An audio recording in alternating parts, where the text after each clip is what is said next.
अस्सलामुअलैकुम friends. My name is Faheem Mumtaz और मैं आप सब के लिए नई नई हॉरर स्टोरीज़ लाता हूँ।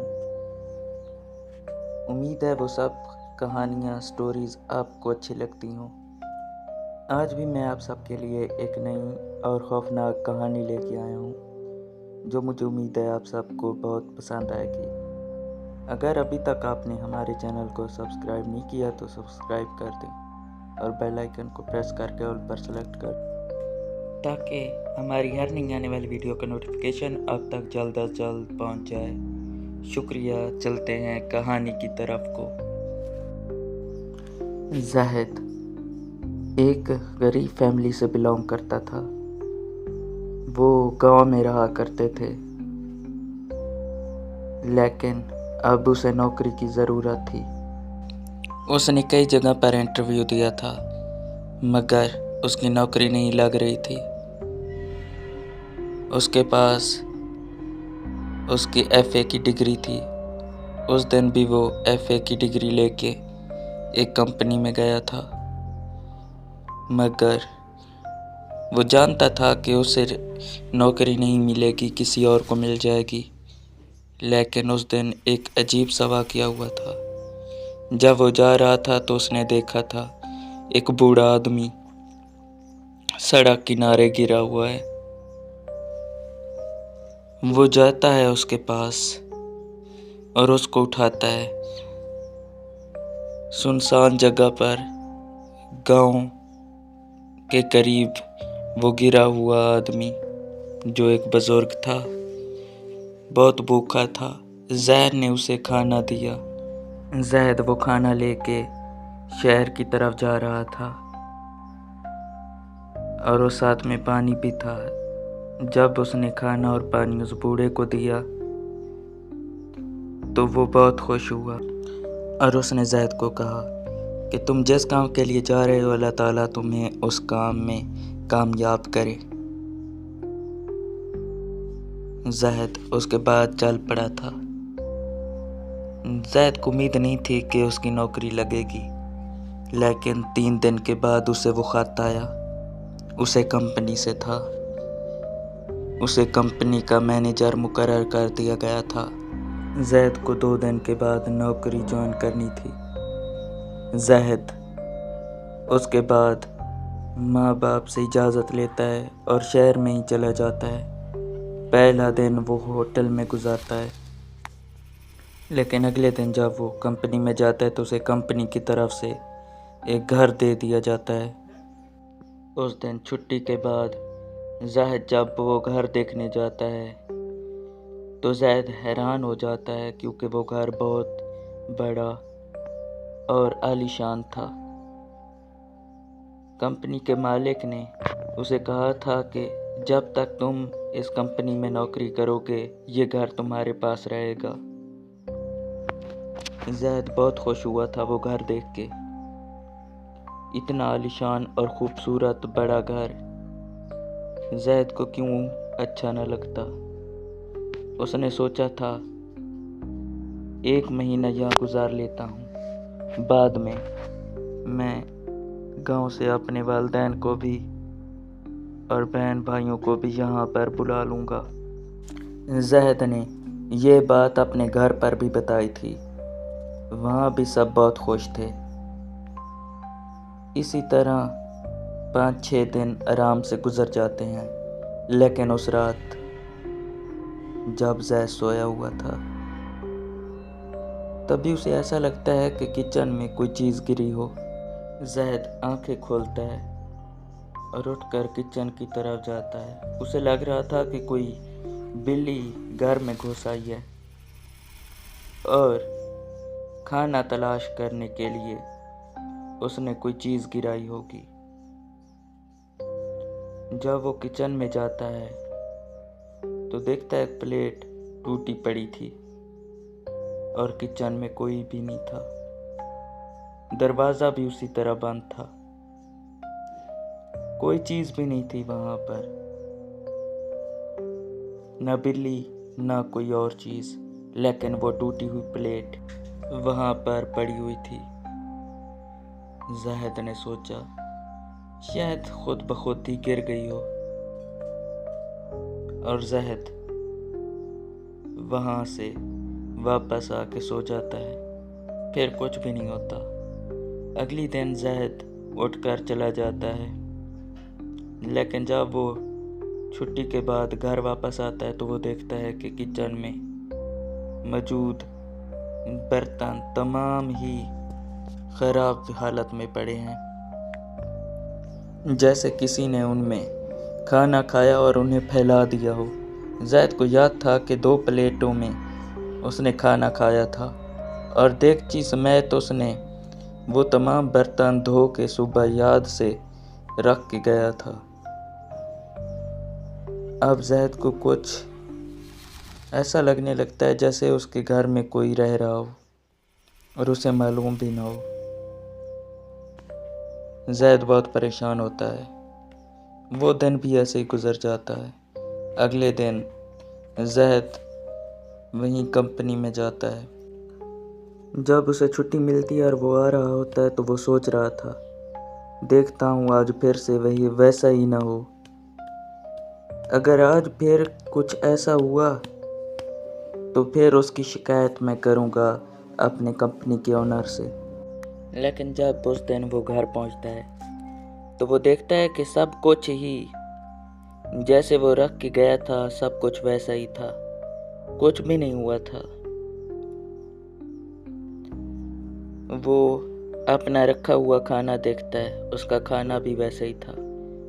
वो खाना खाता है और सो जाता है क्योंकि वो बहुत थका हुआ था।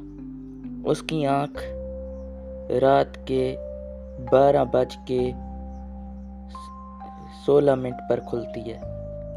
उसे घर के बाहर से अजीब सी आवाज़ आ रही थी, जैसे कोई गड्ढा खोद रहा हो। वो उठता है और पीछे जाता है। देखता है वहाँ पर कुछ भी नहीं होता, ना कोई आदमी, ना ही कोई और आदमजात, ना ही वहाँ पर कोई गड्ढा था जो खुदा हुआ होता। जैद बहुत परेशान हो गया था। उसे लग रहा था जैसे कोई उसे परेशान कर रहा हो। अगली रात जब वो सो रहा होता है, इस बार उसके बेड के साथ टेबल पर रखा हुआ गुलदान इस तरह से नीचे गिरता है जैसे उसे किसी ने हवा में उठाकर नीचे फेंका हो जोर से, और टुकड़े टुकड़े हो जाता है। ज़ाहिद अचानक से उठता है और इर्द गिर्द देखता है, कोई चीज़ भी नहीं होती। अब वो डर चुका होता है। उसे मालूम हो चुका था कि ये कोई और चीज़ है। अगले दिन संडे था, वो घर पर ही था। तब उसने सोचा, मुझे इतना तो मालूम है कि मेरा घर एक सुनसान जगह पर है, इर्द गिर्द जंगल है, तो मैं इर्द गिर्द की जगह जाके देखता हूँ। वो जाता है बैक साइड पर घर की। वहाँ से उसे एक रास्ता दिखता है जो जंगल की तरफ जा रहा होता है। वो उस पर चलता चलता जंगल में चला जाता है। वहाँ पर वो उसे रास्ते पर ही जा रहा होता है कि अचानक उसे एक चीज़ दिखती है जंगल में दूर से। ज़ाहिद रुक जाता है और अपनी आंखों को मलने लगता है। क्या ये वही तो नहीं जो मैं सोच रहा हूँ? वो दौड़ के उस तरफ जाता है। वहाँ पे कुछ कब्रें बनी हुई थी। एक छोटा सा कब्रिस्तान बना हुआ था वहाँ पर जंगल में, और वहाँ पर लिखा हुआ था ग्रेवयार्ड ऑफ विलियम फैमिली। वो 8 से 9 कब्रें विलियम फैमिली की थीं।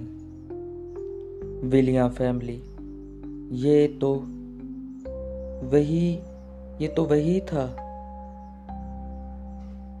ज़ाहिद की कंपनी का बॉस विलियम। ज़ाहिद को पता चल चुका था कि इतना बड़ा बंगला उसने मुझे रहने के लिए क्यों दिया। ये हॉन्टेड हाउस है, लेकिन अब उसे गुजारा तो करना था। वो सोचता है कि जितने दिन हो सका मैं यहाँ पर गुजारा कर लूँगा, और जैसे ही मुझे सैलरी मिलेगी मैं कुछ पैसे बचाकर एक जगह पर घर किराए पर ले लूँगा। ज़ाहिद उस दिन बाकी खाने की तैयारी करता है, और ऐसे ही वो दिन निकल जाता है और एक बार फिर से रात हो चुकी थी। इर्द गिर्द खौफनाक साए से हों जो लहरा रहे हों। ज़ाहिद को ऐसा लग रहा था, मगर उसे लगा ये उसका वहम हो सकता है, और वो कमरे में चला जाता है। उसने अभी तक खाना नहीं खाया था। वो लैपटॉप पर गेम खेल रहा होता है कि अचानक जैसे ही वो अपनी दाईं तरफ देखता है, एक औरत उसके घर में मौजूद थी, जो दरवाजे के पास खड़ी उसे देख रही होती है। विलियम अपने कमरे में बैठा था। उसकी दाएं तरफ एक विंडो थी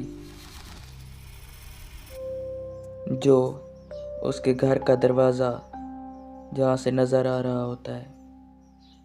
दरवाज़ा खुला था और वहाँ पर वो औरत खड़ी थी और ज़ाहिद को ही देख रही थी।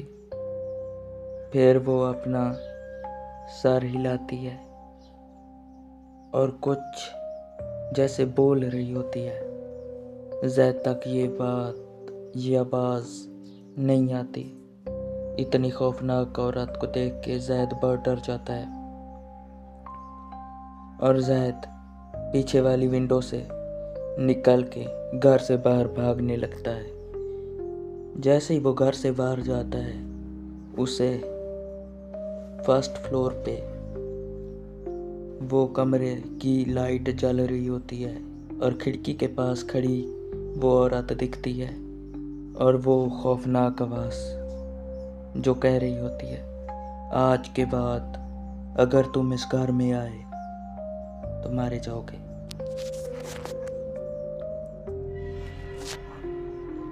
दोस्तों, ये कहानी ज़ाहिद की थी जो मैंने अपने चैनल पर शेयर की। उम्मीद है आप सबको ये स्टोरी पसंद आई होगी। अगर आपको ये स्टोरी पसंद आई हो तो हमारे चैनल को सब्सक्राइब कर दें और बेल आइकन को प्रेस करके ऑल पर सेलेक्ट कर दें, ताकि हमारी नई आने वाली हर वीडियो का नोटिफिकेशन आप तक पहुंच जाए। शुक्रिया।